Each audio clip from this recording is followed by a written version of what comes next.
Good afternoon. I'd like to call the February 3rd, 2026 School Board Budget Work Session to order. Before we begin this afternoon, I'd like to take a moment for two recognitions. We want to celebrate that this is Black History Month.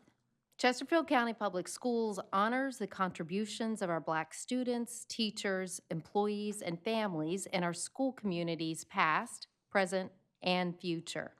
It is vital to ensure that Black history remains an integral part of our curriculum, and Black History Month is a time for all Chesterfield County Public School students to learn about and be inspired by Black heroes. During our February 10th business meeting, the school board plans to adopt a resolution in honor of Black History Month and the significant contributions of Black Americans to our nation's advancement. We also want to recognize that National School Counseling Week is February 2nd through 6th. This annual recognition is designed to focus public attention on the contribution of school counselors throughout the United States. I believe I speak for our entire school board when I say that Chesterfield County Public Schools counselors are among the best of the best. Our school counselors make a daily difference for the children of Chesterfield County. School counselors are with our students for their happiest moments, like college acceptances, and school counselors support our students when the world seems bleak and overwhelming. School counselors have truly stepped up to support the wide variety of academic, social, and mental health needs of our students. Next, we have a presentation on the fiscal year 2027 proposed capital improvement plan from Dr. Wadika. Well, good afternoon. Thank you so much for the opportunity to talk about, I think as I said in December, my favorite topic of all that we do is our capital improvement plan coming up for the following fiscal year. Before I do that, I want to recognize John Balassa is behind me. He's our Director of Construction, if you haven't met John yet. He was integral in the development of this presentation as well as the development of this plan, as was John Thumma and his team, our Director of Facilities.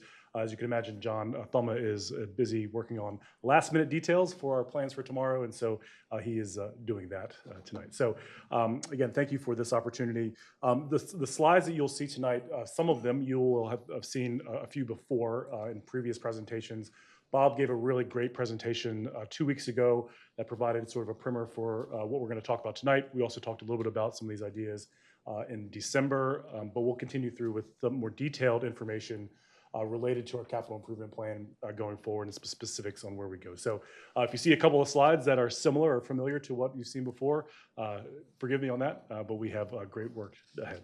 So this is one of these slides, and it's I think an important part for our community as we discuss our capital improvement program, and that is that it's developed by policy and through our policy development process in the school board policy group. So the important part here is that capital improvement plans are not developed sort of in a vacuum, right? We make them with the idea that we have thoughtful planning with particular goals that are designed to improve our educational opportunities for our students. This is a place where we are creating the best possible learning environment for our students and working environment for our staff, and we do so in a way that's thoughtful and planned and designed to create various or to achieve various goals. And so that is, again, designed by policy and developed through policy as we do many of our things. So we'll start off tonight. Again, these are this information that you've heard before, but we'll start with our major construction projects. We'll talk about some of the ones that are briefly, some of the projects that are going on right now, as well as probably more detail on projects that are coming forward over the next several years. So I'm not going to go into as much detail in terms of the ongoing projects because you've heard that in December. You heard about Bensley and Deep Creek and the new high school. And you'll hear next week about CTC at Hull a little bit more. But you'll also hear about that in more detail in April as well. There was a question from one board member about delays that might have been related to the weather last week and this week. Very happily, we are not behind schedule as a result of this work. The two elementary schools that are under construction right now are both under roof, so lots of work was going on in the buildings last week. The high school, the contractor there had 8 days budgeted for weather in January. Of course, you use less than that, so that's great. So we'll continue on process with that. The only thing that didn't happen last week at Deep Creek Elementary School is the water connection that was planned to take place didn't happen because of the weather. But fortunately, we were way ahead of schedule in that part of the process, so we're in good shape there. So we will continue to move forward with that as well. Next week, you will hear a presentation on the contract approval for CTC Hall renovation, so that's continuing forward, and so I won't go into detail tonight about that. But all projects remain on schedule and on budget at this point.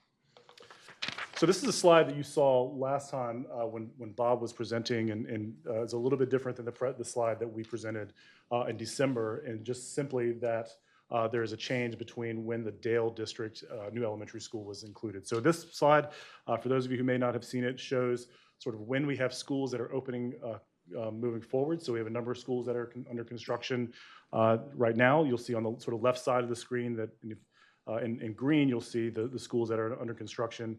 In yellow, you'll see some projects that are in process right now. And then at the right side, we'll talk about projects that will be in the future. And we don't quite have funding or maybe perhaps land for some of them, but we are going to certainly be going forward with that. But the big picture change here from our conversation that we had in December was that we have worked with our partners at the county to identify the opportunity to construct 2 new elementary schools, one as a replacement Grange Hall that will open in August of 2029, and then a new Dale Elementary School Dale area elementary school that will open in August of 2030. Of course, that will also include a pre-K component as well. So that's the timing that we've worked out. Obviously, still more approvals to go, still more process to go, but we feel like that is a very doable, very reasonable timeline, and will be very important projects for our community as we go forward. So I'm going to talk those projects that are in yellow there that are sort of in progress. I'm going to give a little bit more detail on our work going forward, starting out with the Falling Creek Middle School Phase 2 project. You, I'm sure, are familiar that we built a new Falling Creek Middle School a few years ago. And the second phase of that project is to construct the track and field, as well as various other recreational facilities at that site. What you see on the screen is my feeble attempt at generative AI. So Dr. Pope, I hope, will be proud of me in using that. We took construction plans and colorized them, and just to kind of give a little bit more idea of what it's going to look like there. So I think it looks great. That track will not probably quite be that color, but it gives you an idea of what that site will look like in a little bit more detail. So design is 100% complete right now. We are currently in our pre-construction phase. Again, we will result in the demolition of the existing former Falling Creek Middle School. This is what's being used right now as the swing space for Bensley Elementary School as the new Bensley is being built. And so once the new Bensley is ready to go, we'll move out of that building, tear it down, and build track and field and other recreational spaces. So our approximate budget is $6 million for this project, and we're looking forward to this very, very important process. So that leaves one more track to be constructed in the middle schools here in Chesterfield County. So we'll definitely want to do that in the future, and that will be an important project going forward. But again, another really, really great movement forward. And you can see on the slide where the track is sort of where the middle school used to be. As we move forward into the replacement Grange Hall Elementary School, this is again, another one of my attempts at generative AI. We just sort of changed the name on the picture of the A.M. Davis School. This replaces a building that has components that are over 100 years old. That's a critical part of how that sort of got onto the original bond referendum. But this project is also highly related to the opportunity to reduce about 25 classroom trailers in that area.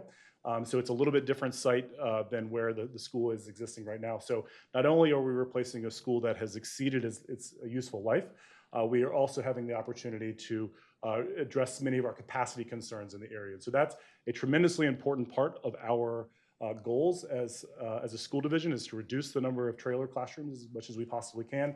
And this project absolutely does that, and it is a critical part of that as we go forward with that moving along.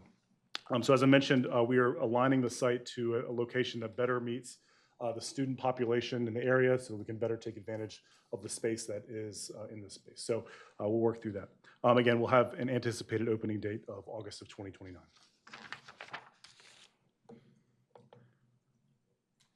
Just down the road from here is our next project, our Dale Area Elementary Additional School. So this would be a new school community that would be added to the Chesterfield County Public Schools community. This is almost entirely designed to address overcrowding in the Dale area. So many of our schools have lots of classroom trailers in the Dale area in this corridor here, and to the point where we think that we can reduce about 60 classrooms, trailer classrooms as a result of this project. And so that's tremendous. That is a legacy building opportunity for the school board and the county, and our opportunity to really make tremendous impacts on a positive quality learning environment for our students.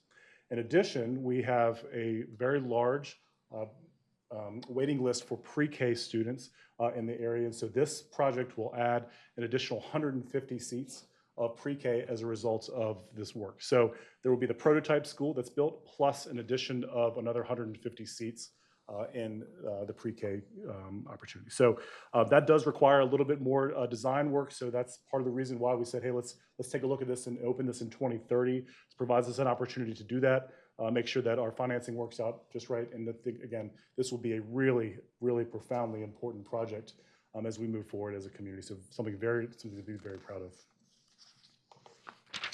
So those are our sort of primary upcoming major projects that we have. A lot of the planning work is ongoing for that. We also have a number of projects that are in the mid-range area. These are projects that we've talked about for some time. Some are referendum projects that we need to continue to work through, but maybe don't have funding yet, or maybe don't have a property identified for these projects. So Midlothian Middle School replacement, the additional Old 100 area elementary school. Those are both projects that we don't have a property just yet for that, but of course will be continuing to be an important project for us, projects for us. And then of course, Thomas Dale expansion will be an important project, the Matoka Middle School replacement, and then the Byrd High School gym addition are all projects we've talked about for some time. We just don't have funding for them right now, but again, are important projects for our community going forward. And in the long run, we talked about a lot of construction projects. We're going to do a lot of really great work in the next 5 to 10 years, but it's important to remember that we are not done after we do that work, right? And so because of significant renovations that will need to be done, because there will be additional growth in the county, there will be additional capacity needs in the county, there need to be more construction projects, more schools, and it's important to remember that age is an important part of our decision to replace a school or to build a new school, but it's incomplete, right? It's a one component of our decision to do that. We need to make sure that the schools that we have address our programmatic needs. We need to make sure that the condition is taken care of. We need to make sure that we understand the division-wide capacity and utilization needs. So there are lots of components that as we develop plans for future schools, and again, that will be coming down the road, it's important to take consider of. And so as Chesterfield County continues to grow, it's important to remember that we will need to build additional schools down the road. All right, so this is a slide that you've seen a couple of times now. This is our slide that shows where our major projects are located. And again, the point here is to say we're doing projects all over the county. We'll continue to do projects over the county. This doesn't include any of the major maintenance projects that I'll talk about here in just a few minutes. But again, we are trying to do our best to make sure that we are investing throughout the county in as many places as we possibly can. All right, so that's our presentation on our sort of major projects that are coming forward. These are the new school projects or maybe some renovations. But we need to turn now to our major maintenance update and our funding for major maintenance. So we have a couple of times now have talked about the need to invest in a really aggressive, proactive major maintenance program in the county. And so again, we're going to start with a couple of slides that you've already seen in this boardroom. But we want to make sure that, again, this is something that we have shown to our community as an important part of what we do, because it's really great to build new schools and really fun to do that, but we absolutely have to take care of the schools that we have so they can continue to serve our community for the long run. So again, our major maintenance process helps us to meet the school board policy goals of 7240, again, taking care of those buildings. And And we're trying to, again, make sure that we are extending the useful life of existing buildings where we possibly can. So those are things like replacing chillers, security camera replacements. These are things that may not be as exciting to some folks, but are very exciting to people like me and John and others that, again, are trying to make sure that we are developing the best learning environment for our students as we possibly can. This next slide, again, is something you've seen before, and I've used this slide, Bob used this slide, and it's essentially saying, hey, we've been saying for some time there is a need to invest more in major maintenance throughout the school division. And so we have been able to use the last several years one-time funds or other kind of funds to make sure that we are able to meet the financing goals that we have, but for fiscal year 2027, there are additional needs that are critically important, and so we need more financing tools. And so these are a couple of slides from previous presentations that we've shown. Again, these are no surprise to the board. We have a lot of work to do as we go forward. And then in December, I shared this slide that showed that there are significant concerns with our facility condition assessment. There are significant costs that are going to be needed over the next number of years. And the specific details of these prices are not as important as to say, hey, we are doing this analysis and this assessment to help us understand what are the investment needs throughout our division. And so we want to make sure that when we do that in a thoughtful way. We've gone out, we've done in a logical, scientific assessment of the condition of our buildings, and we've thought about what are the needs as well. So if you take a look at what the big picture numbers are there, you're seeing a lot of money that's needed for HVAC, it's mechanical, that sort of thing. Electrical improvements, roofs that need to be replaced throughout the county. These are not things that get a lot of headlines, but they're very, very important to making sure that our students have a great learning environment where we possibly can. So that is that. So I want to go now into the major maintenance funding proposal for the coming year. As Bob so eloquently stated last time, we don't want to work for a school division that doesn't invest enough in our major maintenance work. And so the superintendent has proposed funding major maintenance at $30 million next year through a hybrid approach. We'll go into details on that. You've heard about that already. But I want to talk about where we are proposing to use those funds, and that is listed on the right side of the screen. And so if you'll notice, the first $25.8 million of the dollars that we've identified of the $30 million are mechanical, so HVAC, roofs, they are security improvements, they are electrical improvements, and those are sort of those bread and butter kinds of projects that allow us to keep these buildings going to the best extent we possibly can. As we continue through our facility assessment process, we may have different projects that come on down the road, and so we are proposing projects that we know are very good, very thoughtful projects that will be valuable to our community and to our schools, but again, we'll continue that facility assessment process. So I'm going to go through each one of these so you can see exactly where we're proposing to use these funds, what specific schools, what specific projects, because when I stood before you in December, I talked about the need to be able to be really clear about saying every single dollar that we're identifying are related to a specific school, a specific project, a specific opportunity to make the school in place better. And so I want to fulfill that responsibility to you because I think it's very important that we know where those funds are going. So on the mechanical, so again, this is HVAC kind of work, so heating and cooling. We're investing most of our work in Matoka Middle, Manchester High. These are air handling units. They are units that, again, they handle air, right? They move air around the buildings, and they make sure that we have fresh air throughout the buildings.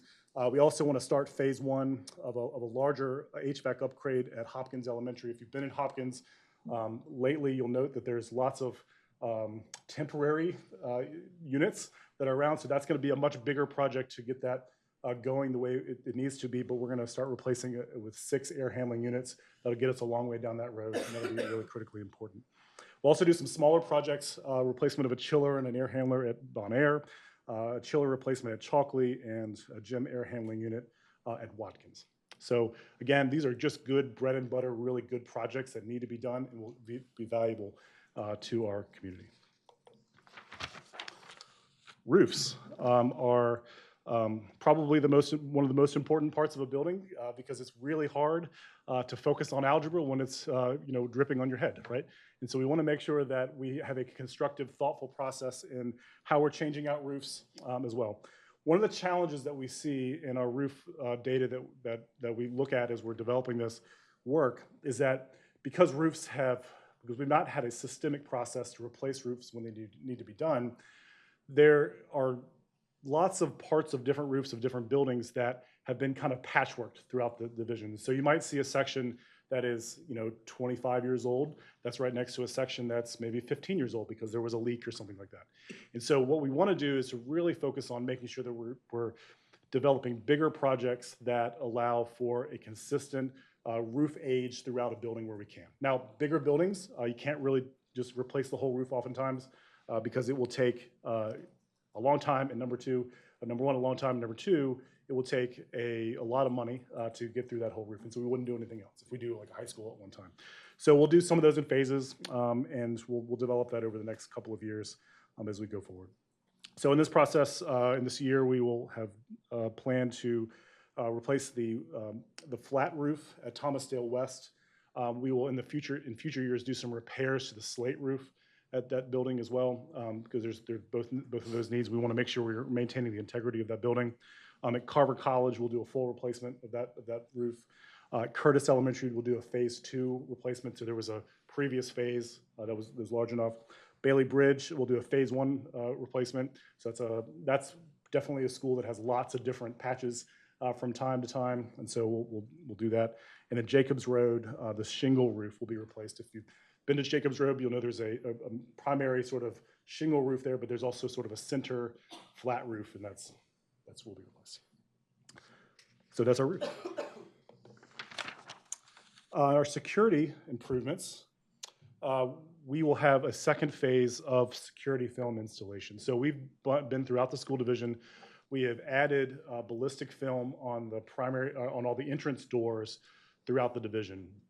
I probably won't go into a whole lot of detail, but we want to add to that significantly to make sure that we are reducing the likelihood of an intruder to get into the building, and we'll continue forward with that. That'll go the first year with all of our elementary schools being done. In future years, we'll do the middle and high schools as well. And then we will do a security camera replacement at a number of schools that you see listed there. These are ones that just need to be replaced at this point. All right. Okay, electrical. This is the opportunity to replace our lighting in many of our schools and replacing it to LEDs. So this is consistent with one of your recommendations from the Environmental Stewardship Advisory Committee that talked about how we can save a lot of money by reducing the electric consumption by replacing these lights. And so this doesn't include any kind of other sort of alternative financing opportunity, but it does provide an opportunity to do that work. That's important. It's important to reduce our electric consumption, but it's also really important that our classrooms are bright and light. And if you've been in many of our classrooms, you'll note that the old fluorescent tubes just aren't doing it anymore, and they need to be replaced. We'll also have generator replacements at Matoka High School, Meadowbrook High, and Swift Creek Middle. Meadowbrook, I'll just mention that has 2 generators. There is a one that is for the emergency management shelter. So Meadowbrook and Cosby both serve as our sheltering locations if they're in case of a major need to evacuate or emergency. And so there is a specific generator for that site. What we're talking about is the rest of the school here. There is also a need to expand the emergency shelter generator as well, but that will come down later with another project. Okay, so that was sort of the 4 major areas, that first $25.8 million, and we're going to go into a couple of smaller projects that are critically important. This first one is our capital uplifting program. This is our interior program. I think Ms. Hudgens, you asked me about this last time, and will be a part of what we're doing. So this is a little bit of a pilot project where we were saying, all right, let's identify a school that, HVAC is pretty decent, the roof's pretty decent, all the sort of core functions and core systems are in a pretty decent shape. But, when you're just in the school, it just needs some love, right? It needs some opportunity, some paint, those sorts of things. And so what we wanted to do is find a school that could have a design that could be replicated throughout the county, where we go and we say, how do we make this space just nicer, right? For our students to be in, for our faculty to be in, for the learning environment to be, again, just more inspiring than the sort of institutional white, right, that's on the walls. And so when we do this, we've identified Providence Elementary School. The reason for that is that school, the roof is in pretty decent shape, the HVAC's in pretty decent shape. Not that it's perfect, right, but they're in pretty good condition compared to others. It's also consistent with a prototype that is throughout the county. So Alberta Smith is the same prototype. Clover Hill Elementary, Crenshaw, Ecoff, Jacobs Road, Providence, of course, Weaver, and Woolridge all have the same prototype and same sort of basic design of the building. And so what we can do is, as we go in to figure out how do we make this space as nice as it possibly can be, we can replicate that over and over and over again, so we don't have to do the same design process over and over again. So we're excited about that. We think, again, this is a pilot project. We'll learn from this as we go forward and maybe make some adjustments and work with the end users to make sure that we are creating the best environment we can. And again, for a relatively modest cost compared to a full sort of renovation as well. So we're very excited about that. This next one is a bit of a placeholder. We if you've been around to many of our sites, the parking lots in many cases are just not in great shape. This is a part of our facility assessment process. We're not quite ready to say which parking lots we're going to do, but in the springtime we'll know that and we'll get that squared away. And we'll finish up with alarm panels, and these are just projects that need to be done. These are the panels that are aging out. So Meadowbrook, Matoka, Chalkley, and Curtis Elementary School. So there's a lot of detail there. I hope that's not too boring for you, but it's really critical as we move forward in the next fiscal year. We'll continue to develop our facility assessment process, a facility condition assessment process, so that we'll have, again, that long-term plan, but really, really thankful to the superintendent, to the finance staff for saying, hey, we don't want to wait on some of this work. We really, really need to make sure we're investing appropriate funds. And so we've really tried to be as strategic and thoughtful in using these funds to make sure that the work that we're doing makes the most sense in the long run for the school division as we develop that bigger major maintenance process. So happy to take any questions you might have. Oh, I forgot the school bus. Bob reminded me to mention the school buses because we continue to do that. We talked about this a couple of times in our process. So as you know, we've developed a major opportunity with the county to replace our school buses over time. We've done I think a great job of developing that relationship and making sure that we don't have old school buses that should not be on the road anymore continuing to be there. One of the questions that we got last time, or I think Mr. Pronto, you asked last time, was, hey, what are the costs associated with maintaining those older buses? And that sounds like a really simple question, but I went back through the data, and it's actually a little bit more complicated than that. But we did take a look at kind of where the point is when a bus starts to be really expensive to take care of on the road. And I would love to say this was planned, but once you hit that 12-year mark is when a bus is on the road full-time, it gets really expensive. So it goes from an average of about $7,000 or $8,000 a year to maintain. Before that, to closer to $11,000 or $12,000 per bus per year. So it gets really expensive. So what our plan is to have the buses on the road for the first 12 years, and then 13, 14, and 15 years, they'll be off the road. They'll be spares, and so we'll use some, but won't have nearly as much cost. So that doesn't answer the question fully. I don't think we're going to fully offset the costs of the program, but it will help, and I think it will be really valuable. So very excited about that project going forward. And again, it will require the school board dedicate funds annually towards debt service for the project. Okay, so now I'll take questions. Yeah. Thank you, Dr. Wadika. Board members, are there any discussions? Thank you, Madam Chair. I did want to say that I think the environmental committee will be really happy to see the LED lights, so I'm really happy that that made it to the budget. But I only had one question, and it was about the roof. When you do the full roof replacement, does that mean they get solar, or does not qualify? It only happens for a brand new school. So great question. So that it would certainly be an opportunity. Whether or not we would do that at that particular school depends on how much space we have and that sort of thing. We definitely want to, when we put solar on a roof, we want to make sure it's large enough space that it's meaningful. We also want to make sure we're putting solar on new roofs and not on older roofs. Haven't thought through that necessarily for these particular projects, but it's a fair question, and definitely we'll think through that. Okay, because there's only 2 of them that were listed that get a full roof replacement. Yeah. Understood, not a phase 1 or a phase 2, that doesn't make sense. Sure. But for the 2 that were listed with full, I was just curious. Absolutely, we'll That was- definitely evaluate that. That's a great point. Mr. Pronto? Thank you, Madam Chair. Couple questions in regards to, well, let me back up a little bit, sorry. Your predecessor would present and would talk to us in red, yellow, and green. Okay. Are you aware of that? No, I'm not. Okay, Yeah. so, for example, he would say, you know, the roof at, and I'm just gonna make up schools, right? Sure. The roof at Cosby is a red, and the roof at Manchester is a yellow, and we're gonna focus on the yellow to maintain it, right? And then project the red for, you know, a later date because it's a complete wash, right? Understanding that that's not something that you're following, but you do have a list, if you will, of all of our schools in regards to their current conditions to be categorized under something like that, I'm assuming? So actually, yeah, there's a red and yellow process. I just didn't include that here. But Okay. Yeah, absolutely. Yeah. Okay. Yeah. I'm just used to hearing that, Okay. and then seeing it now, and we don't have that. It would just Sure. made me wonder.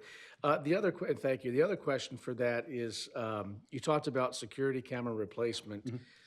Those are cameras. They're still working, correct? They're just aging out to where we see that they're going to need to be replaced. Just to clarify for community, it's not that we have schools that don't have working cameras. It's that we recognize that we're spending more money on upkeeping these. It's just going to be beneficial to replace them. Is that accurate? Absolutely accurate. What we're trying to do is to get ahead of that. We don't want to get into a position where we have a bunch of cameras that aren't working. We're trying to be proactive in our work. Sure. Yes, sir. And to clarify, Meadowbrook and Cosby, the additional generator, that's for a catastrophic event to where the community would have to go to the high school. Is that correct? Yes, sir. So there could be a hurricane that results in widespread power outages for many days, as we know. And the problem at Meadowbrook with the emergency generator is that it does not operate the air conditioner. So that obviously could be a significant challenge in September when it's, when there's a hurricane event.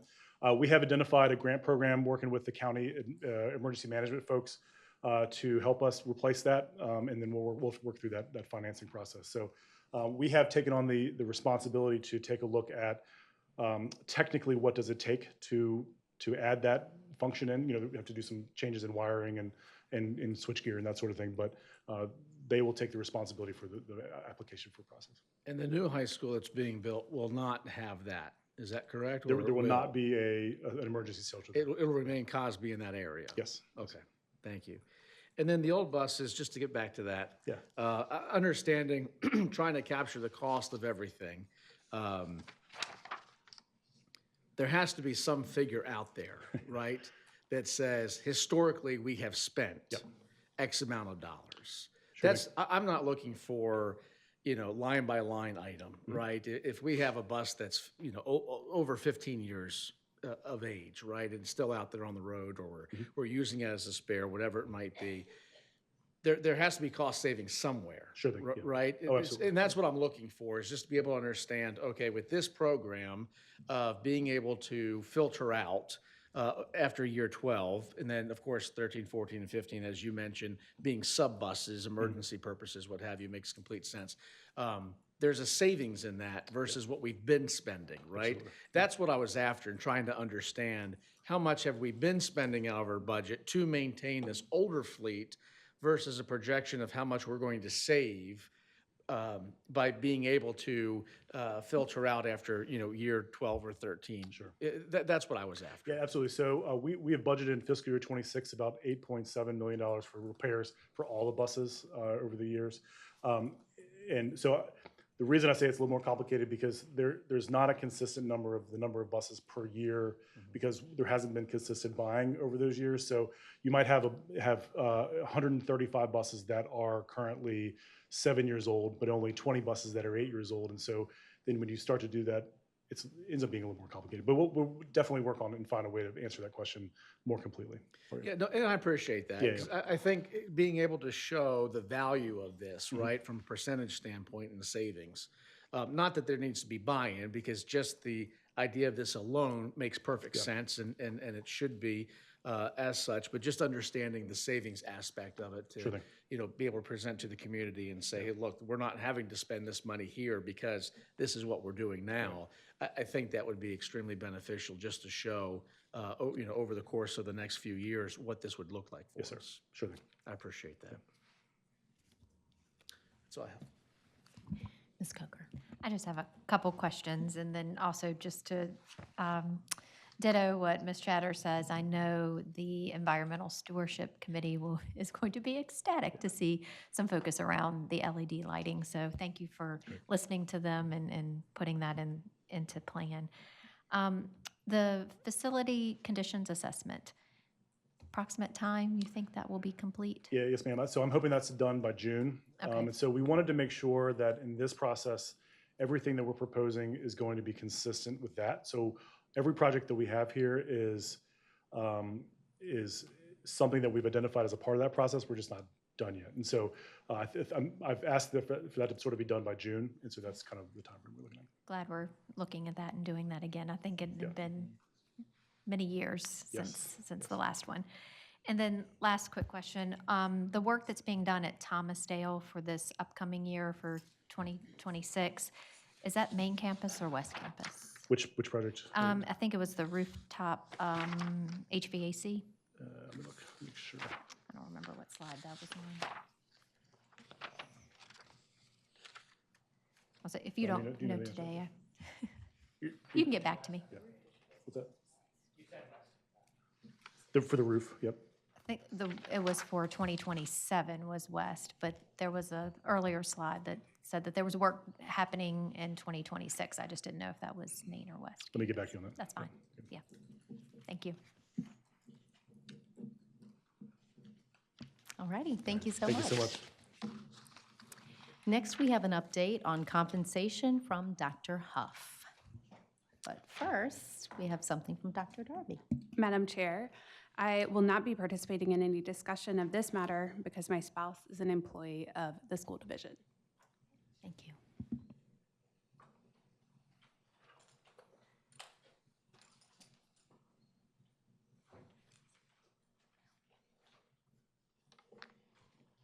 Well, good afternoon, Ms. Hudgens, Mr. Peranto, members of the board, Dr. Murray.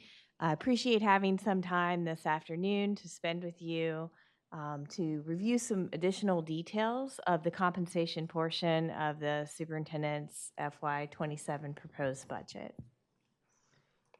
I'm discovering I'm not as tall as my colleague. People make instruction possible, and we have had some successes with investments and compensation with some previous gains. We reduced the vacancies in transportation, and that's been a year-over-year reduction in vacancies with all the routes filled to start schools the past several years. We've had a decrease in teacher attrition that was sustained the past 2 years. And we've had an increase in substitute fill rates that's continued to increase this year as well. And what's new information is we've also had a better vacancy rate, a reduced vacancy rate for student support services positions. And these are positions like occupational therapy, physical therapy, speech language pathologists, psychologists, et cetera. Many of which are required services for students. So those went from 11.7% vacancies, and then that was the year that I believe it was June of 24 where we got a kind of a late budget or some money at the end of the budget and put this into place. We weren't sure if it was going to impact that recruiting season, but it did, as well as the one beyond. So that's down to 4.6% vacancy rate, so substantial differences there. We have had, though, several years of high costs that have prompted candidates and employees to carefully consider compensation details, which isn't unique to CCPS or even to schools. So this is kind of an outline of the position types that we'll be chatting about, and teachers, instructional assistants, student support services, And school security officers and proposed transportation would be scale positions. Then we have graded salary range positions, and then also substitutes and stipend and bonus considerations. So we'll start with teachers because that's our most common job title in CCPS. This is a chart that you might recognize that we update each year. And this shows the number of teachers that are being prepared. This includes alternative programs, and this is only for the state of Virginia. It is Title II data. It's federal data, but only on the state of Virginia. Data does run a little bit behind, so the last year that we have is we've added 23-24. The blue line shows the number of enrollees in programs. The orange line shows the number of completers, meaning they finished their certification, they passed their tests, they're ready to teach. So you can see that completer number is kind of sort of mostly a flat line over a long period of time. It's also important to recognize that everyone who completes a program does not necessarily stay in the state and seek employment as an educator. And then we kind of zero in on our math candidates. So we had 8,700 enrollees for the last year we have data, 23-24, and then 31-35 completers and 69 completers in the state of Virginia in math. And that's actually improved from the data that you've seen the last few years, but still not enough for 133 school divisions. Right now, I believe we just made an offer this week, so we have 3 math vacancies, which is improved. And but we still have 20 positions that are online that we would like to have in person that we're working towards over time. That's also an improved number, changed from a high of 26, but still some work to do there and still not the robust pool for the state that we would like to see. The scale of our hiring, we hired over 3,000 people last year in CCPS, including full-time, part-time, substitute, and temporary employees. So that's a large-scale operation, and just want to remind our community of that. We have over 5,000 teachers. This is our annual attrition update for teachers. So you can see that we've had a marked drop in attrition rate, and it's been pretty similar in both 23-24 and 24-25. We do look at that data monthly, and of course, most of the attrition occurs at the end of the school year, some during the year. There's nothing about our month-over-month trends that make us believe this will be radically different from last year. So we think we may have settled into a little bit lower pattern, which is good news. And this slide is not as good a news. This is our local market starting teacher salary at the bachelor's level, no experience. And it compares us with our surrounding districts in the Richmond area. We are the purple line, so you can see what happened there in 21-22. You might recall that we were lagging the market, and we had a salary study and implemented that salary study in phases. And so you can see a marked improvement there in 22-23. You might remember that was when we reduced compression in the salary scale, as well as enhanced teacher salaries overall. And we were able to surpass one of our competitor divisions, and we're kind of right there, similar to another competitor division at that time. But then that gap started to widen again, and you can see what's happened over the past 2 years is a little more widening. And this year, Hanover made a significant move. You can see that kind of, sharp uptick there, causing, some work that we need to do to be more competitive in that market. We took a look at extended local market starting salary just because we were starting to get inquiries, and we thought, well, wonder what that data looks like, even though these are competitors. They're close to us geographically, but they don't have lots of teaching positions. They don't have a lot of FTEs. They're smaller divisions. We did not market adjust it. So, for example, it's 2.8 to 3.5% lower cost of living in some of these counties, but we just thought that would be confusing, so we just used the, just the salary that's published. And what we see is that, again, we're the purple line, and so we're lagging some of these divisions as well. Had we market adjusted, what we would see is a little bit more distance from those top three competitors, and the bottom competitor would catch up to us a little bit, but still remain below. This slide may require the most explanation. So at step 0, this compares step 0 of scales in our major competitor divisions in the region, and then also step 15. Now, it's important to remember that divisions have different practices on how they place people on different steps, whether it's year for year, or they may have had different practices over time with different leadership, different budgets, different financial pictures. So to be conservative here, we only use the Henrico new hire scale, which is their lowest scale, and then just compared that year 15. And so you can see that we still have some work to do. And the point of including this slide was that I didn't want to leave the impression that we needed to do some work at the beginning of the scale, but we were doing better as we, at the midpoint or at the maximum of the scale, because that does not appear to be the case. Henrico does have 3 scales. They have the new hire scale, they have the HP or hybrid plan scale, which it appears most people are on, and then they have the UP scale, which is kind of, I think, a grandfathered one that not many employees are on. If we had compared it to those other scales, the gap would be larger, but really, because there's a lot of interpretation there, we just went with the conservative scale comparison. So the proposal is to increase teacher starting pay to $57,277, and our future goal, of course, is $60,000. So that gets the starting salary closer to that goal. And we think that is needed. It increases the starting salary by 4%, and then it also, the proposal includes a step increase, so it totals about 5% for experienced teachers.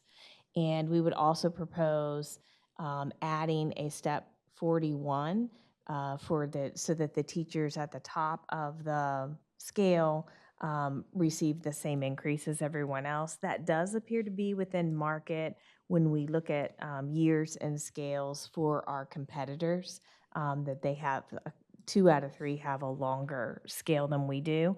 And we just aren't in the position yet, although we've had a lot of good staffing news this year, we aren't yet in the position where we have all of our vacancies filled. We need to hang on to the people at the end of the scale instead of encourage early retirement, for example. And this is a mock-up of what the proposed scale would look like with the different steps and the lanes for bachelor's, master's, and doctorate. And then we also have some other scale positions to discuss. One is instructional assistants.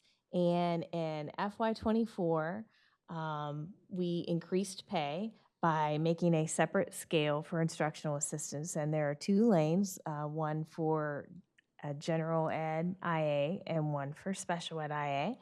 And in FY25 and 26, we continued with market adjustments and steps. We have increased the recruiting events. I believe we've quadrupled the recruiting events for those positions. And last year in the budget, the board added an additional 70 IA positions for special education. And we have made progress in filling those. Last year, our vacancies ran around 25 to 29 during the year. And this year, they're running 35 to 40. But what we've done is that would have filled all of those 25 to 39 from last year, plus about 35 of the new ones. So there are actually quite a few additional IAs in classrooms. And also these vacancies tend to move around, so it doesn't mean that there's a sustained vacancy in the same school for all year. But this is still a position that's challenging for us. The continuity is important because some students who are working with instructional assistants experience impacts to their progress with a lot of transitions. And about 70% of our IA positions do provide support that's required by IEPs. This is our attrition rate. So you can see when we implemented the salary study, salary change, the attrition rate did go down. And it went down 2 years in a row. And then last year it started to creep back up again. And of course, now we have a number of additional FTEs to fill with a different base. So the proposed modification would be to apply the 4% market increase plus the step, and also to add a step 27 to retain the instructional assistants at the top of that scale. And that's a shorter scale when we implemented it, so we think that's important because there are approximately 10% of the individuals kind of at that point, and we definitely need to retain them. And this is an example of what that proposed scale would look like. And then the student support services scale, this is where we have had some success and reduced the vacancy rate. And in FY25, there was a new scale approved to align with the regional market average. And the goal was to retain staff and mitigate the increase of hard to procure contracted services. And that did have met with some success, and we have reduced our vacancy rate significantly over that time. Most of these services are also required by students' IEPs, so the proposal is to continue that progress with the market increase and a step to that scale.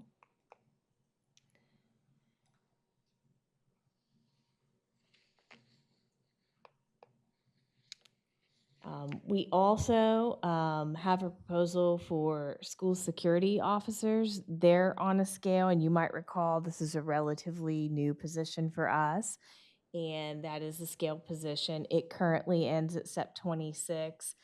That is the position that we have the most individuals towards the top because there was a real focus on hiring experienced security personnel who may have had experience in law enforcement or elsewhere. And so the proposal there is the 4% market increase, the step to recognize successful experience, and extending that scale by one step. Transportation, this is a new proposal. Transportation was previously on the graded range. And you might recall that in 2021, when we were having challenges with transportation, there was a 2021 and 2021 proposal, which was kind of urgently needed and enacted very quickly, and really went a long way towards filling our driver positions. We've made a lot of other changes too in how we recruit and how we onboard. Transportation's made a lot of changes in training. But what has happened is that bus drivers are currently paid on grade 106. But because of that 2021 and 2021 and subsequent COLAs, they're getting towards the top of grade 106 and beyond where grade 106 would end. And what that creates is an unanticipated consequence after a period of 5 years, where if they are applying for, promotional opportunities like a transportation coordinator, an assistant area manager, somewhere where you would need to have knowledge of, routes and driving the bus and so on, it's creating an hourly decrease because the rate is so high in 106 that if you go up to another grade and look at the experience, then the rate's lower. And so it's just an unintended consequence of kind of an emergency action that kind of grew over a period of years and, of course, has a cost to correct. We're also starting to fall behind again with our starting hourly rate for bus drivers. So this proposal would also increase that significantly as well. So the proposal would increase starting bus driver pay from $24.15 to $25.11, and it would rectify that disincentive for drivers to have a career pathway and become a transportation coordinator, assistant area manager, and area manager. And this is what the proposed scale would look like. And so those were scale positions, and now we're transitioning to graded range positions. So these are positions like, anything from custodian to accounting, positions that aren't on a scale, and graded ranges differ from step scales because they have a beginning, mid, and max rather than step progressions. And a salary study was completed for the graded range in FY23. But it was using fall 2021 market data. And so that data now is pretty old. And the results set a $16 per hour minimum target. So you can see the progress that we've achieved there over the years, where we implemented a $12 minimum hourly rate, and all the way up to this year, a $14.70 hourly rate. But we're not yet at the goal of the $16 hourly rate. And you can see the attrition in the graded range positions, and it looks like that drop may have coincided with the implementation of that study. And you can see that it sort of looks like it's creeping up again. And so the graded range position proposal would be to move to a $15.28 minimum hourly rate. The proposal would include a 5% increase for current employees, inclusive of both the market adjustment and the experience. So similar to what is happening with the step scales. And then we would like to spotlight the position of nurses, because this is an area that's been identified for improvement. The importance of nurses in our schools, their health and safety positions. Sometimes that's the only medical professional in the school. They are sometimes fulfilling IEP requirements, especially in the cases of LPNs, and they're responding to emergencies and critical incidents. Our decline data started to give us a concern here. We have pretty strong fill rates, pretty few vacancies in nurses, but we had 12 RN offers rejected since the start of FY25, and that was 44% of the offers we made, and the reason given was salary. So that caused us to think that this needed some attention. And if we can't fill some of the positions, like the LPN positions, we would need to fill those through contractors. And that cost is much greater than hiring our own employees. And it also provides sometimes less continuity of care. We're also seeing a little bit of an increase in attrition there for both our LPNs and our RNs, more so with our LPNs, which are a little more off market. So that makes sense in terms of the data. Proposed regrades aim to address market standing, our attrition increase, and our offer decline numbers. So we would like to propose regrading RN positions from grade 114 to 115 and LPN positions from 108 to 111. And then we would like to transition to substitutes. So we know substitutes are a significant factor in teacher working conditions. They're required for teachers to use benefits offered like sick time. The target is a 90% fill rate for all days, and that was the pre-pandemic national standard. It's a very important pipeline of candidates for us now. The market picture has changed significantly, and we're highly dependent on career switchers and people who start out substituting in our schools, enjoy working with our students, and want to pursue a career in education. So this is a great pathway for career switchers, and we've had some great success with the board's support with improving our fill rates. Our average daily fill rate through December was almost 92%. In January, before the snow, it looked like it was going even higher.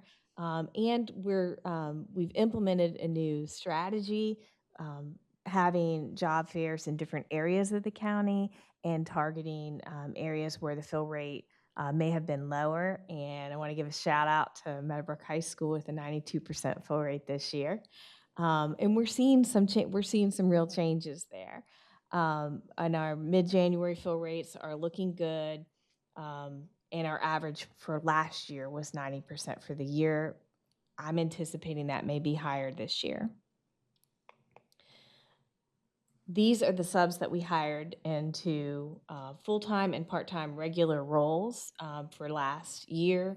It was 278 individuals. And you can see from the graph that most of them did take teaching positions. And then some people are kind of switching careers into two-step, where they are a virtual facilitator or annual substitute, and they're working on their licensure and then moving into a teaching position. And this was the first half of this year, already 228 people hired from our substitute roster. High demand days are looking good. We've had a level rate there for several years. We have a 94% fill rate last year and this year for high demand days, so that's looking strong. This is the current status of the daily rate in our surrounding divisions and our FY27 proposals. So you can see that we're still pretty competitive. We're a little bit behind the market average, but even with some competitors. And so the proposal here is 3% just to keep up with the market. Things are going well, but there are, when you multiply that small amount by the number of days and the number of substitutes, it can add up. So the strategy is just to kind of keep up with the market in that area to keep up with our success, as well as our strong pipeline into the classroom. So the proposal is to increase the daily rate to 140, to maintain the high demand date of 203, because we feel like those numbers are still strong, that's still working, and maintain the long-term rate of 232.97. We're still having strong fills there as well. And then last, we'll move to stipend and bonus considerations. So the proposal for stipends is a 4% market increase. This is for academic and athletic stipend scales and department chair and lead positions. And then we did find we look at each of these each year, and we did find a couple of positions that do look to be off market, and they relate to indoor track, the head indoor track coach and the assistant indoor track coach. So we have a regrade proposed there to put them more in line with the Richmond market. And for the elementary department chair, we pay those by semester, so it's published by a semester rate, and that's the way our employees are used to seeing it, so that's why that's reflected that way here. But our proposal is the elementary department chair. This would be like the grade level chair who is, doing a lot with the PLCs and professional learning communities and so on. And so the proposal is to change the title to make that a little more clear, because we feel like that may have played a part in getting off market, and then to increase the flat semester rate to $484.22 to better reflect the local market. And of course, we have a current bonus structure that's been in place for several years for teachers at a high-needs school location, bus drivers, instructional assistant, tutor monitor, library assistant, and custodian. And so those are proposed to continue. And just as we think towards the future, we still are in a national teacher shortage, although we've seen some improvement this year in a number of our endorsement areas. And so we're still in a kind of a competitive employment market, especially for teachers. And we want to have a multi-year focus to be well positioned in the market.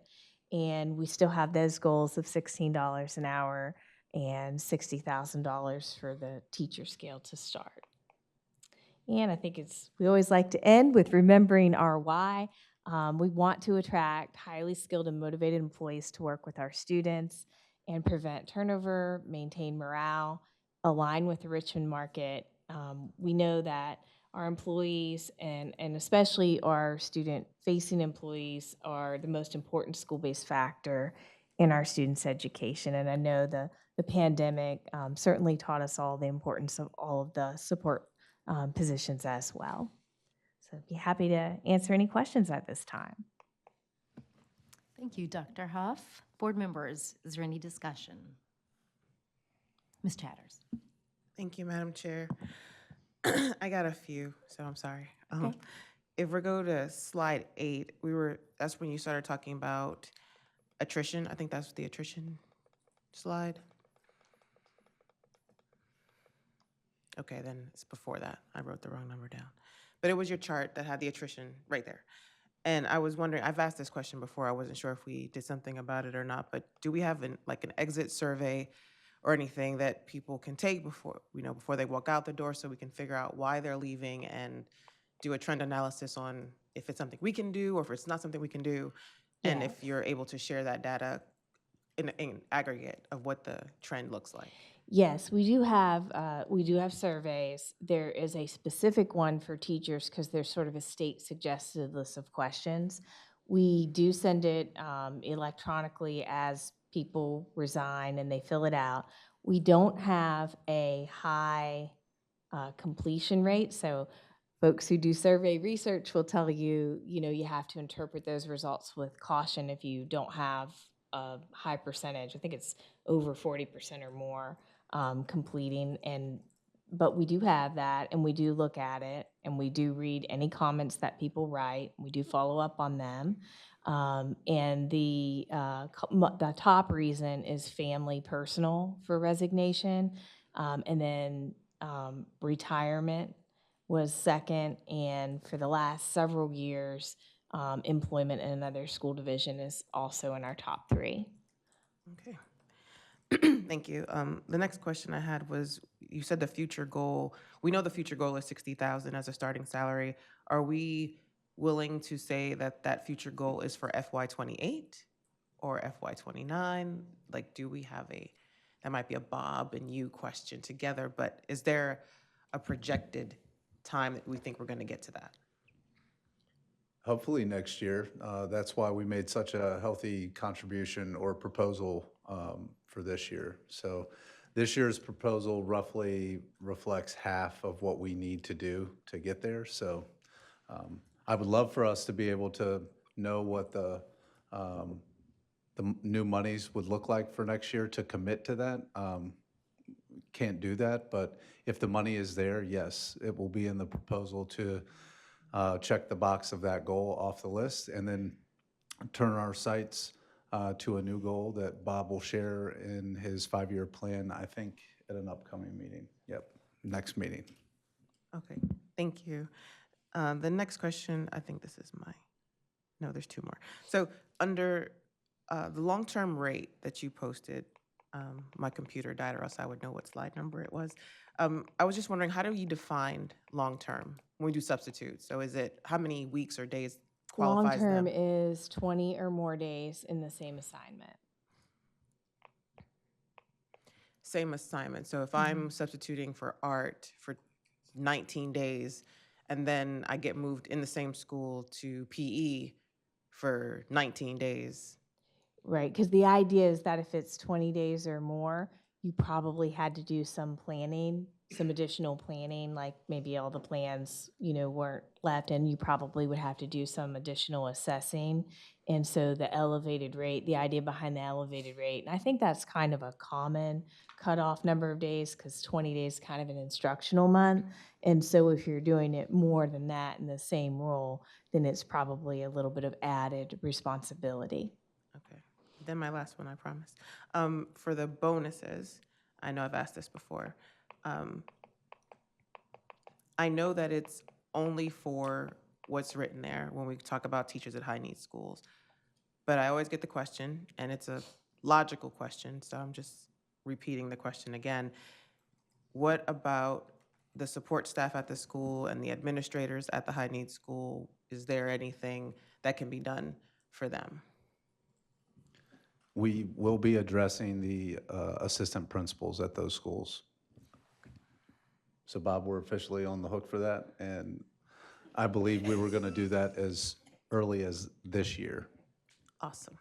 And then just say thank you. I appreciate the recognition of the stipends being increased for our grade level chairs and our coaches, because I've been hearing about that for a couple of years. So I appreciate the effort that went into doing the assessment to get us back on market value. So I appreciate that. Thank you so much. Thank you, Madam Chair. Mr. Pronto. Thank you, Madam Chair. Thank you for that presentation. A couple questions for you. We had an Audit and Finance Committee meeting this morning, and one of the members had asked a question in regards to our teacher retention rate after year 3. Would you be able to get that information for us so we can share that with the committee? Yes, last year, the attrition rate in the first 3 years was 11.5%. I did not expect you to spit that number out right now, but kudos to you for doing that. I hopefully didn't feel put on the spot with that, but thank you for having that right there on the top of your head. That's very impressive. And that's down from a high of 16.77% in 21-22. So it is common nationally to have more attrition in the first 3 years, but we are seeing improvement. Fantastic. Bob, if you could help get that information back to that member, I'd greatly appreciate that. Thank you. And then also, you had mentioned about the nurses rejecting offers because of salary. Do we have data showing that across the board, not just with nurses, when it comes to salary, teachers, IAs, bus drivers, what have you? Do we have that? Now, if you spit that out of the top of your head, I will just be very, very impressed, which I don't expect you to have. But just out of curiosity, with that understanding, do we have trends with that, right? Does data show we're more highly likely to have this particular group reject versus this one? Or is it pretty even across the board? Do we know what that looks like? Well, so far, it's hand counting. So Okay. no, we don't. But we've just transitioned to this new software system. So my hope would be that with everything in a system and migrating away from spreadsheets, that there could potentially be some reports that we could run. I would love to have that data. Yeah, me too. I appreciate your passion for that as well. Thank you. And to go with Mrs. Chatters and what she mentioned, we did have a coach some time ago come and petition the board for an increase in stipends for the coaching staff. And so we're seeing that, and kudos to the division for listening and putting forth the effort to increase that. And we got to start somewhere. And so we are starting, which is greatly appreciated. So thank you to all involved, in that. But outside of that, greatly appreciate the presentation, and it definitely does put a better understanding as to where we were, where we are, and where we're trying to go. And the numbers show that. So kudos to you and your team for gathering all that and presenting it. Thank you. Okay. I just had one question. Do you know what the attrition rate was pre-COVID of teachers? Yes. It was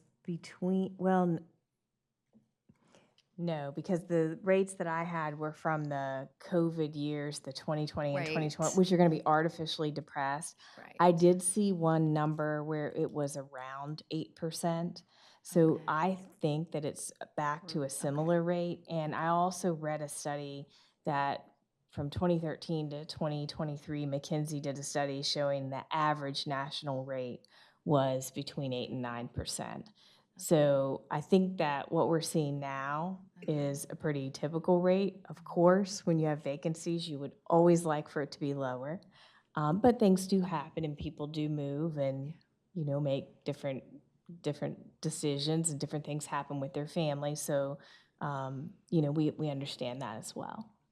Well, thank you. Glad to know that. That was just in my head. Also, I'm sure along with Ms. Chatters, when we saw that 69 number and that little teeny spot for math teachers, we're always thinking, oh, but wasn't it one recently, like a couple of years ago? I feel like that was one. I know it was in the 30s at one Okay, point. It all might have right. been in the 20s at one point. It was pretty low. Same thing as one, right? Oh, one applicant.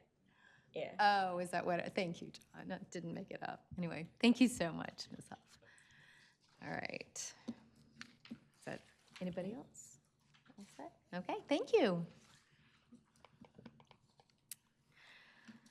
So next we have announcements, communications, and school board comments. Okay. School board members, do we have any announcements? No? Okay. All right, so the next school board budget work session will be held next Tuesday, February 10th, 2026 at 4 p.m. here in the county public meeting room. It'll be followed by a business meeting at 6:30 p.m. Public hearings for the superintendent's proposed budget and capital improvement plan will be held at the start of the business meeting. If there's no further business, we need a motion to adjourn. So moved. Okay. Madam Clerk, would you please call roll on the motion? Ann Coker. Aye. Jennifer Darby. Aye. Dominique Chatters. Aye. Stephen Pronto. Aye. Lisa Hudgens. Aye. The motion carries. The February 3rd, 2026 School Board Budget Work Session is adjourned.